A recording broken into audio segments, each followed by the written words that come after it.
தமிழ் சினிமாவில் கல்கண்டு என்று இவரை சொல்லலாம். சுவை எந்த பக்கமும் இருக்கும் அந்த மாதிரி ஒரு நடிகர், இயக்குனர். பட்டி முதல் பட்டணம் வரை தன்னுடைய கதைகளை வசனங்களாலும் பாடல்களாலும் படங்களாலும் எடுத்துச் சென்றவர். என்னை மாற்றும் காதலே படத்தில் புதியவர்களுடன் பயணித்த புதிய அனுபவத்தை இங்கே பகிர்ந்து கொள்ள அழைக்கிறோம் கதை மன்னன் கே பாக்யராஜ் அவர்களை.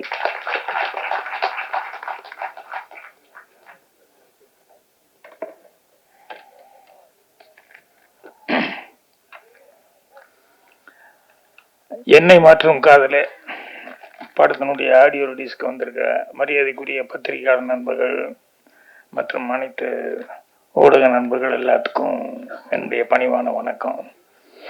அதே மாதிரி படத்தினுடைய ப்ரொடியூசர் அவர் மோகன் சார்லேருந்து சலபதி கேப்டன் அவருடைய டெக்னீஷியன் எல்லாத்துக்கும் என்னுடைய அட்வான்ஸ் வாழ்த்துக்களை முதல்ல தெரிவிச்சுக்கிறேன்.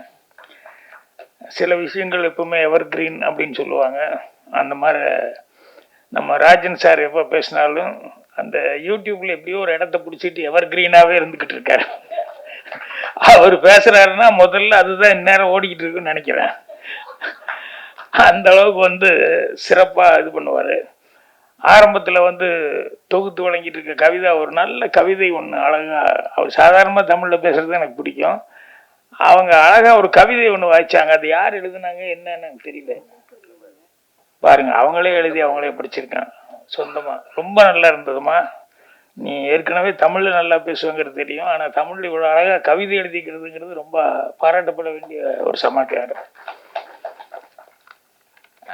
அப்புறம் இந்த ஃபங்க்ஷன் இன்னைக்கு நடக்கிறது கொஞ்சம் ஒரு சின்ன டவுட் இருந்தது. நேற்று இந்நேரத்துக்கெல்லாம் பேசிகிட்டு இருக்கும்போது, நேற்று சாயங்காலம் நைட்டு உட்காந்து பேசிகிட்டு இருக்கும்போது, ஏன்னா கொஞ்சம் நிறையா இடைஞ்சல் எல்லாம் ப்ரொடியூசர்னால பண்ண முடியுமா முடியாதாங்கிற மாதிரி அப்படியே கண்ணு கலங்கி அப்படியே உட்காந்துக்கிட்டு இருந்தார். ஏன்னா கரெக்டான அரேஞ்ச்மெண்ட் இல்லாமல்.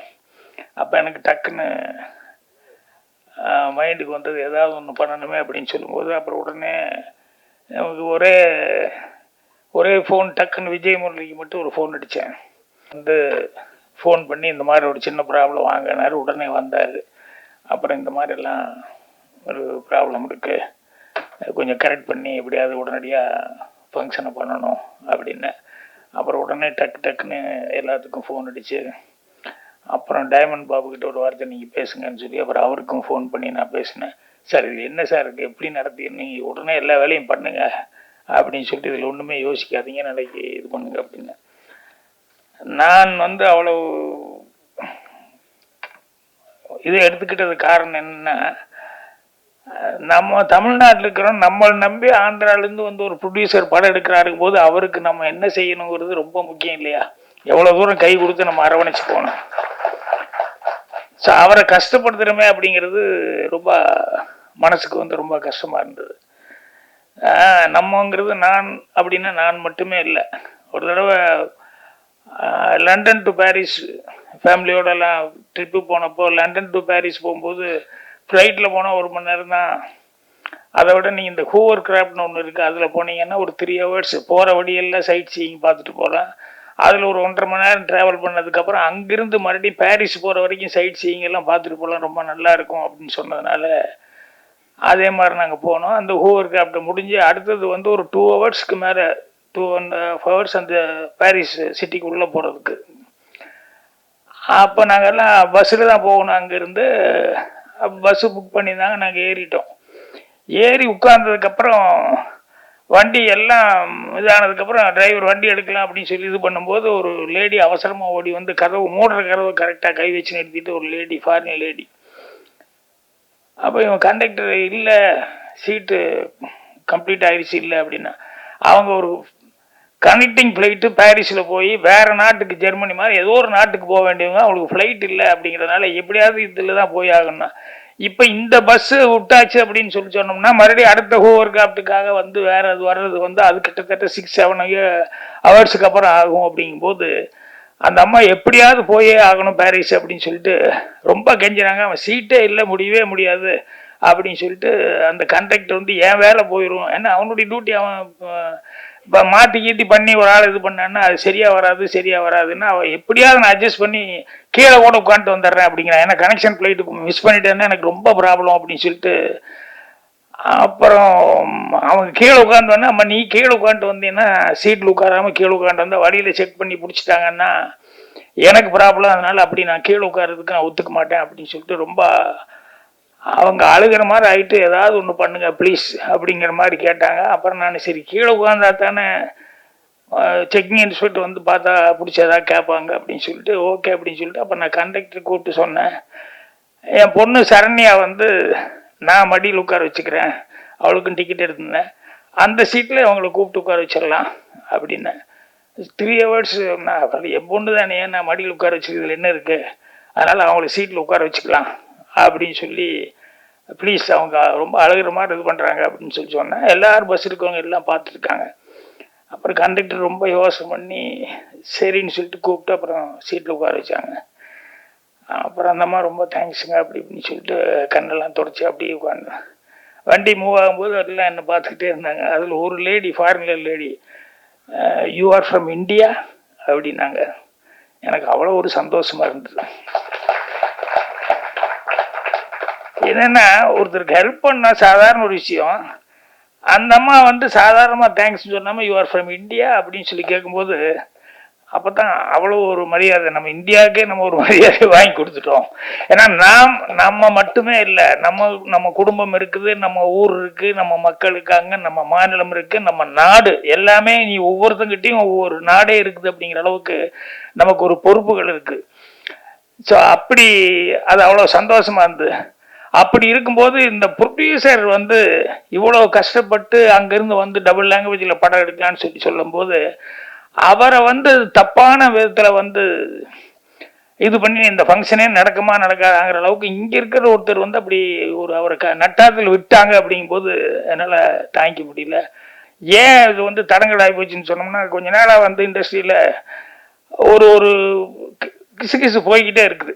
அது வந்து இன்னைக்கு நான் சொல்கிற பத்திரிகையாளர்களுக்கெல்லாம் தலைப்பு செய்தியாக இருக்கு. அந்த கிசு என்னென்னா இந்த ரெட் ஜெயிண்ட்னால ரொம்ப இடைஞ்சல் அப்படிங்கிறது தான். அது என்னென்னா எதை பார்த்தாலும் ரெட் ஜெயிண்ட், அவங்க விட்டா வேறு யாருமே கிடையாது, எல்லா படமும் ரெட் ஜெயிண்ட் தான் வளைச்சி போட்டிருக்காங்க, உதயநிதி அவங்களால தான் வந்து அப்படிங்கிற மாதிரி சொல்லி இது வந்து எப்பவுமே சொல்லிக்கிட்டு நானும் காது பட கேட்டுக்கிட்டு தான் இருப்பேன்.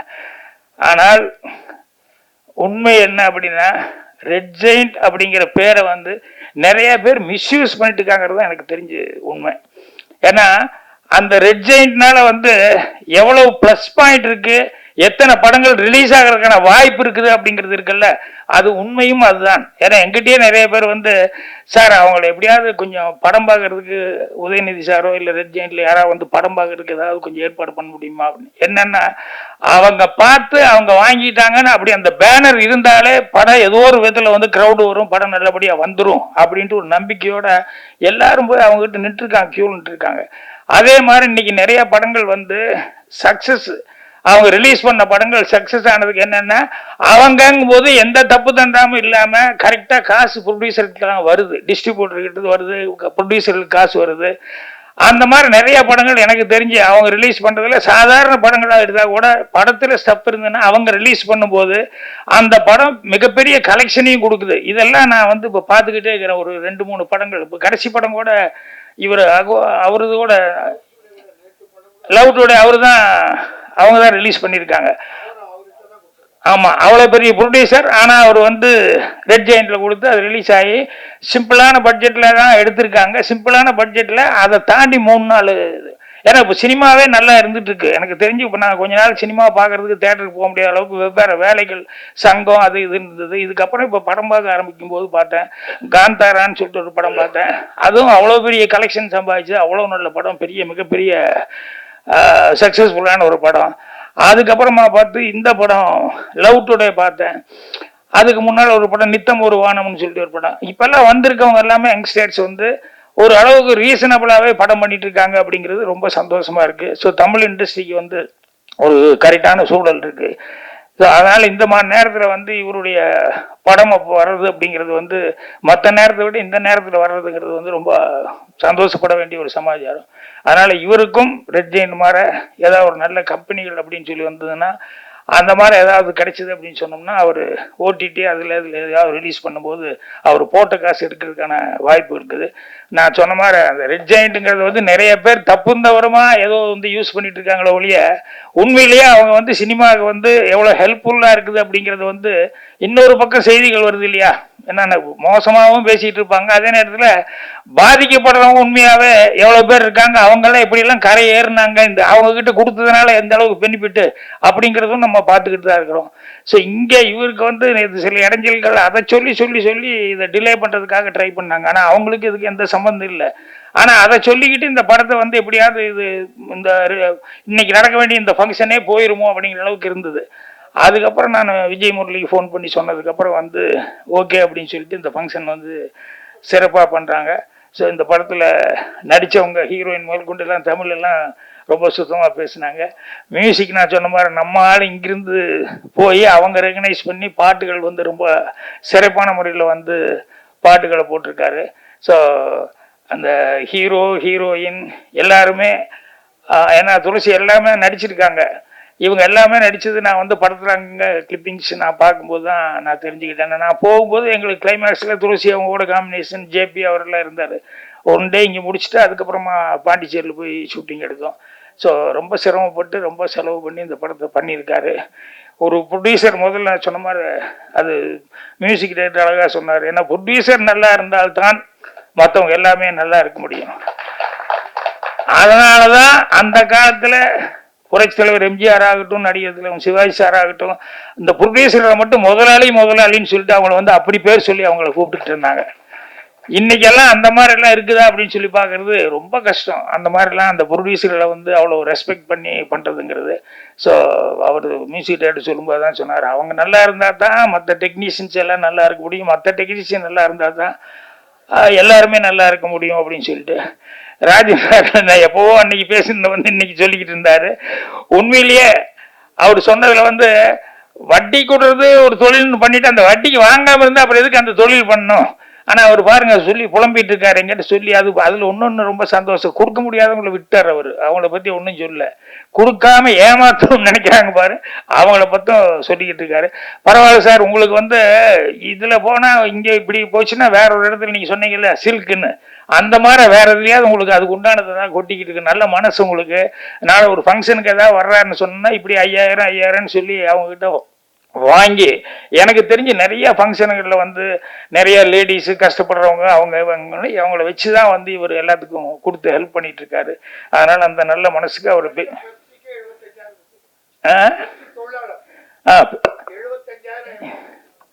அதான் எந்த அளவுக்கு அவர் இல்லைங்க. உங்களை ஏன் ஜெயிக்க வச்சாங்கன்னா இதெல்லாம் பின்னால் இருக்கிறதுனால தான் உங்களை ஜெயிக்க வச்சாங்க. இல்லைன்னா உங்களை ஜெயிக்க வைப்பாங்களா என்ன? அதனால ஏதோ ஒரு விதத்தில் வந்து நீங்கள் என்ன பண்ணிட்டு இருக்கீங்களோ அது வந்து இண்டஸ்ட்ரியில் வந்து வந்துக்கிட்டு இருக்கு. அது இல்லாமல் நீங்கள் வந்து யூடியூப் கதாநாயகனா பேர் எடுத்துட்டு இருக்க முடியாது. உங்களுக்கு வந்து ஒரு மரியாதை வந்துட்டு இருக்காது. ஸோ அந்த மரியாதை வந்து உங்களுக்கு என்னென்னைக்கும் தக்க வச்சுக்குவீங்க நீங்கள்.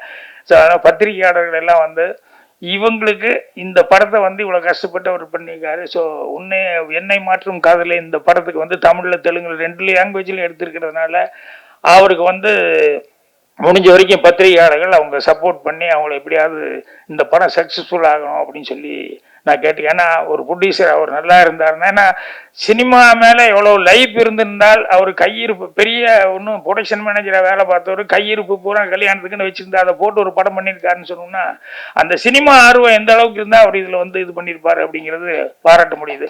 ஸோ அந்த ப்ரொடியூசர் நல்லா இருக்கணும். மீண்டும் மீண்டும் அவர் நிறைய படங்கள் எடுக்கணும்.